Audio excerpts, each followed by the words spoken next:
Sir काय सांगताल आज त्याच्याशी बोलण्यात आल्यानंतर आणि शिक्षण मंडळाकडनं काय तुम्हाला कशा भवानी पेठेमधली ऑर्चिड एक नामवंत शाळा आहे जी अनेक वर्षापासून चांगल्या पद्धतीने गरीब मुलांना शिक्षण देते.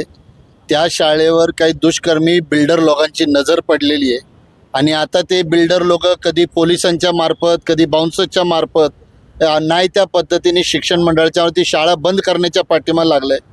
मोठा आर्थिक गैरव्यवहार तिथं होणार आहे. रिडेव्हलपमेंट झाल्यानंतर करोडोची प्रॉपर्टी त्यांना तयार करायची आहे.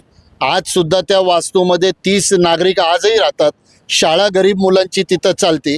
असं असताना खोटी माहिती देऊन स्वतः कॉलेज ऑफ इंजिनिअरिंगकडनं अभिप्राय घ्यायचा की बिल्डिंग धोकादायक झाली आणि ती शाळा बंद करायची आणि ती बिल्डिंग पाडायची, हे जे षडयंत्र काही बिल्डर लोकांकडनं चाललं आहे त्याला काँग्रेस पक्षाच्या वतीने आम्ही आज इथं विरोध केला आहे. गेल्या वेळेलाही पोलिसांनी नोटीस काढली होती. त्याही वेळेला आम्ही पोलिसांना सांगितलं अशा पद्धतीने जर तुम्ही ती शाळा बंद करायला जर उतरलात तर काँग्रेस पक्ष रस्त्यावर येईल. मुलांच्या सुरक्षेची काळजी आम्हाला सुद्धा आहे. मग महानगरपालिकेने स्वतंत्र ऑडिटर स्ट्रक्चर नेमावं. त्यांनी ती शाळा खरी आहे का खोटी काढावं.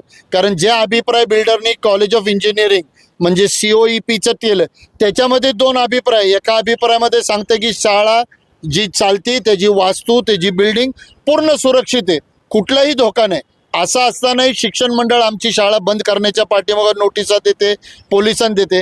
ही जे काही चाललेलं आहे ह्याला कुठल्याही पद्धतीत काँग्रेस पक्ष सहन करणार नाही आणि ह्याला लढा दिल्याशिवाय थांबणार नाही. आयुक्तांशी आपण ज्यावेळेस चर्चा केली तर आयुक्तांकडनं काय सांगतो. महापालिका आयुक्तांना काल कोणीतरी पत्रकारांनी काहीतरी कोणी दिशाभूल केलेली होती.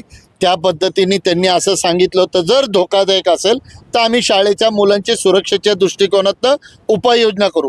आज आम्ही आयुक्तांना पुरावे सादर केले, स्ट्रक्चरल ऑडिट दाखवलं, नोटिसेस दाखवलं, बिल्डर लोकांचा कसा त्याच्यामध्ये इंटरेस्ट आहे हे त्यांना दाखवलं, बिल्डर काय हातखंडे आपणवतोय हे दाखवलं.